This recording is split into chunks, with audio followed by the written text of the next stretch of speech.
আমরা ঘোষণা করেছি এই সরকারের সঙ্গে আমাদের কোনো সম্পর্ক নাই। আমরা বিশেষ করে টিএমসি কে একটি ভোটও দিব না।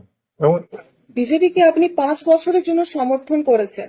অভিষেক বন্দ্যোপাধ্যায় বলেছেন আপনি স্বরাষ্ট্রমন্ত্রী অমিত শাহের সঙ্গে বৈঠক করে নিজের ছেলেকে প্রার্থী করে ডিল করেছেন, কি বলবেন? দেখুন, এখন ব্যাপার হচ্ছে এই উহার উত্তর বা প্রতিক্রিয়ায় আমার বলা উচিত না, আর আপনাদেরকে প্রশ্ন করা উচিত ছিল না। কেনে আদিবাসী কর্মী সমাজ আমরা সবাই জানি এবং বেশিরভাগ লোকেই জানে স্বতন্ত্র জাতিসত্তার জন্য ওদের লড়াই। আমরা ডাইরেক্টলি ইনডাইরেক্টলি 10 বছর আমরা এই মাননীয় আমাদের মুখ্যমন্ত্রী মমতা ব্যানার্জি আমরা সমর্থন করেছি, ডাইরেক্টলি ইনডাইরেক্ট। 4 বার আমরা বসেছি, একটি লোকও তো বলে নাই যে ডিল সেদিন হইল। কিসের ডিল হবে? আমাদের দাবি নিয়ে আমরা মমতা ব্যানার্জির কাছে গেছিলাম। মমতা ব্যানার্জি আমাদের প্রপোজাল কর্মী জাতি স্টেট পাঠাচ্ছেন। পরবর্তীকালে যে কাজ কারবাই করা দরকার ছিল আমাদের একটুকু আর কাজ আগায়নি। আমরা রিকোয়েস্ট করে করে ঠকে গেলাম। পরবর্তীকালে আমরা যে এই রেল টেকা, ডহর টেকা, জিগিড়িটা বহু আন্দোলন করেছি, সেই আন্দোলনের ইতিহাস আছে এখানে। আমরা এরপরে যে 20 সেপ্টেম্বর যে আমাদের রেল টেকা ছিল, সেইখানে এই সরকারের পুলিশ, মমতা ব্যানার্জির পুলিশ, অভিজিৎ ব্যানার্জি এখানে এসপি কে যতই দোষ দেয়, তারই আজ্ঞায় আজকে এখানে সীমাহীন অত্যাচার এসেছে আমাদের কর্মীদের উপরে। কর্মীদেরকে আগে আত্মদুঃখের বাতাবরণ তৈরি করলো।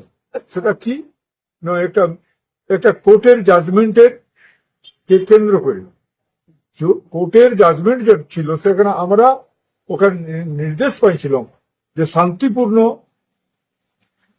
শান্তিপূর্ণভাবে আপনারা রেল লাইনে বসতে পারেন, কিন্তু তার আগে আমাদেরকে অ্যারেস্ট, অত্যাচার, মায়ের, বিটি ছেলে, বেটা ছেলে, বুড়া লোক, বুড়ি লোক, মেয়ে ছেলে, সবাইকে অত্যাচার করা হয়েছে। এবং শুধু পুরুলিয়া নয়, পুরুলিয়ায় তো আমাদের প্রায় প্রচুর লোককে অ্যারেস্ট করলো এবং 1 মাসের ঠিক কারাবরণ ছিল। আমরা 4টা জেলাতেই এই ঘটনা ঘটেছে।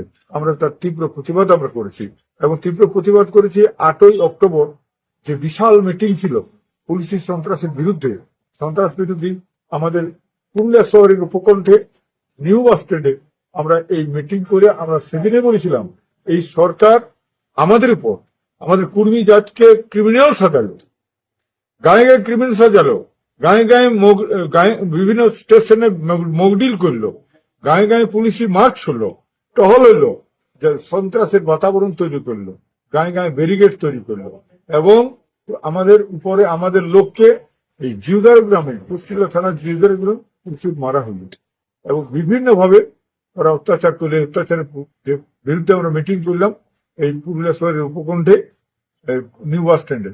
সেইখানে আমরা ঘোষণা করেছি এই সরকারের সঙ্গে আমাদের কোনো সম্পর্ক নাই। আমরা বিশেষ করে টিএমসি কে একটি ভোটও দিব না।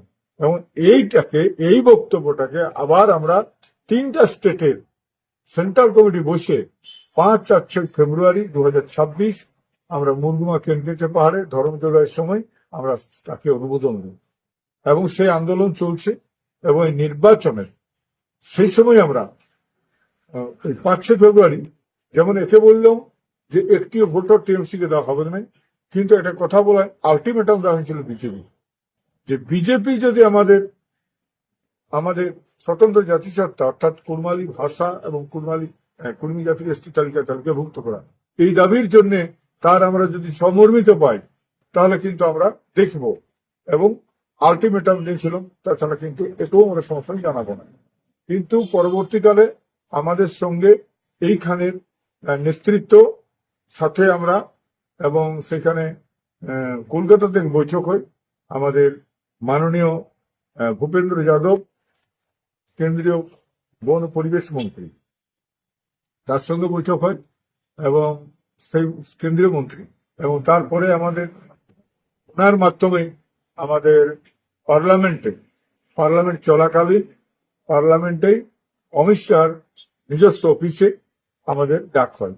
আমরা সেখানে আমাদের কথা বলি এবং উনি আশ্বাস দিয়েছেন, আর সেই আশ্বাসের ভিত্তিতে আমরা কিন্তু আদিবাসী কর্মী সমাজ এই যে নির্বাচন পশ্চিমবাংলায়, এই পশ্চিমবাংলার এই নির্বাচনে আমরা কিন্তু যেহেতু আজ দীর্ঘ 10 বছর যদি আমরা ডাইরেক্টলি ইনডাইরেক্টলি সমর্থন জানাচ্ছি, আমরা কেন্দ্রীয় সরকার থেকে আমরা 5 বছর কেন সমর্থন জানাবো না?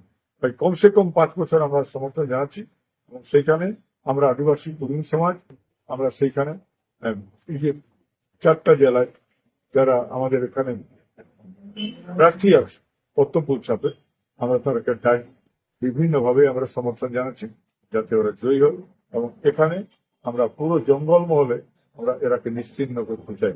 এটাই আমাদের বদলা হবে যে আমাদের জাতিসত্তার দাবির উপর এরা যে আমাদের উপর অত্যাচার করেছে এবং কর্মীর উপর যে অত্যাচার করেছে ও স্বাভিমানের উপর আঘাত দিয়েছে, তাই আমরা একটি ভোটও কিন্তু ওকে দিব না এই স্বতন্ত্র জাতিসত্তার লড়াইয়ের জন্য। এবং স্বতন্ত্র জাতিসত্তাকে আমরা এখানে জিতাবো এবং জিতাই স্বতন্ত্র জাতিসত্তা এবং স্বাভিমানের অধিকারকে আমরা প্রতিষ্ঠিত করব। তারই হবে এখানে এই ইঙ্গিত এবং প্রথম এই জিতলেই আমাদের সেই লড়াইয়ের স্বাভিমানটা আমাদের তৈরি হবে। এবং আমরা চাইছি এর সঙ্গে সঙ্গে কলকাতার বাবুরা যে জঙ্গলমহলকে যে তৈরি করেছে সেটা হচ্ছে ওদের উপনিবেশ, সেই উপনিবেশের বিরুদ্ধে আমাদের লড়াই হবে। কারণ এখানে সমস্ত কিছু উৎপাদন মানে এখানে জিনিসকে যেমন এখানে বালি, পাথর, কয়লা, কাঠ বিভিন্নভাবে লুট করছে, এই লুটের প্রতিবাদ হবে আমাদের। এবং বিশেষ করে আমরা জিতছি এবং জিতলে এটা যে মনে রাখবেন, প্রথম আমরা মানে এটার বিরুদ্ধে লড়াই হবে, জঙ্গলমহলকে বাঁচাবো। জঙ্গলমহল বাঁচাবার জন্য আমাদের লড়াই শুরু হবে। তো আমাদের আশা করি আমরা এখান থেকে উৎখাত করছি আমাদের পুরা জঙ্গলমহল টিএমসি আমরা উৎখাত করছি এবং সেই উৎখাতের লড়াই ডাক দিয়েছি আমরা। এবং এই ডাকটা আমি বলবো বিজেপিরাও এই ডাকটা দিতে পারেন, এই ডাকটা কিন্তু আমরাই করেছি, জঙ্গলমহল থেকে এরা উৎখাত করবো, কারণ আমাদের উপর অত্যাচার এসেছে, সেই অত্যাচারের বিরুদ্ধে আমাদের লড়াই হবে। এবং সেই বিশেষ ভাবেই আমরা কিন্তু সেখানে এই ওরাকে যেহেতু আমাদের অমিত শাহ আমাদের কথা বলেছে এবং স্বাভিমানের কথা বলেছে এবং আমাদের রক্ষা করার আমাদের স্বতন্ত্র জাতিসত্তার কথাটা আশ্বাসন দিয়েছে, তাই আমরা কিন্তু সমর্থন জানাচ্ছি বিজেপি। তো সাংসদ অভিষেক বন্দ্যোপাধ্যায় বলেছেন আপনার ছেলে বিশ্বজিৎ মাহাতো নিজের কোনো স্বতন্ত্র বিশ্বাসযোগ্যতা নেই, পুরোপুরি বাবা অজিত মাহাতোর নামের উপর ভর করে তিনি বিজেপি সমর্থিত প্রার্থীও দাঁড়িয়েছেন, কি বলবেন আপনি? দেখুন, এখন কথা হচ্ছে বাবুরাকেই তো জানি, ওরাই তো রাজনীতি করে, কলকাতা বাবুদের কাছে আমরা সিট পড়াবেন, কিন্তু এত নিচ রাজনীতি করে এটা তো আমরা মান্য নিতেই পারবো না। কারণ মমতা ব্যানার্জি নন্দীগ্রামে দাঁড়ায়, তখন ওটাকে বলে নাই বহিরাগত। এরা আমাদেরকে বলছে, আর যেদিন ডিলের কথা বলছে কেন, আমি যেদিন 4বার ওদের সঙ্গে বসি সেদিন কেন আমাদেরকে ডিলের কথা বলে নাই?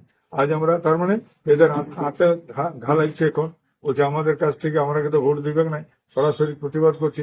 এত বড় অত্যাচার, শুধু সেই জন্য বলবো এই দলটা নাই, দলের যারা কর্মী বন্ধুরা আছে তাদের কাছে আমার অনুরোধ, এত যেদিন অত্যাচার হয় একটা লোকও মানে রাজনীতি মানুষ মগজকে কিভাবে ধলাই করে, একটা লোকও কেউ প্রতিবাদ করলো নাই যে কর্মীদের উপর অত্যাচার কেন হইলো। এইখানে একমাত্র নেপাল মাহাতো বলেছিল লোকেল, ও আমাদের প্রতিবাদ করেছিল শুভেন্দু অধিকারী, তাছাড়া কেউ প্রতিবাদও পর্যন্ত করে নাই। এখানে কর্মী আজকে বলছে আজকে অনেক কিছু কথা বলছে, তাহলে সেদিনকে আমাদের দাবিটা ন্যায্য ছিল না? তো দাবিটা সেদিন ন্যায্য ছিল, তাহলে তুমি এটা করলে কি করে? আমাদের উপরে এরকম অত্যাচার কেন করলে? সেদিন তো একটা কথা বলো নাই। একটা আজকে অজিত মাহাতো গেছে ওখানে, তার জন্য এখানে ভোটে দাঁড়িয়েছে, তার জন্য এখানে অজিত মাহাতোকে বলতে এসছে আরে আমার ছেলে একটা অধিকার নাই, তোমরা মা বেটা রাজনীতি করতে পারো, তোমরা পিসি ভাই রাজনীতি করতে পারো, আরো ভারতবর্ষে বহু লোক আছে রাজনীতি করছে, বাপ বেটা রাজনীতি করছে, আমার বেটাতে হাল তোমাদের কিছু হলো?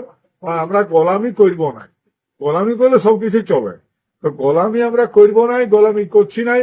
আর মনে করুন এই রাজ আপনার শেষ হচ্ছেই, আর এটা শুরু হচ্ছে জঙ্গলমহলকে কেন্দ্র করে টোটাল পশ্চিমবঙ্গকে আপনি উৎখাত হতে না দেরি নেন।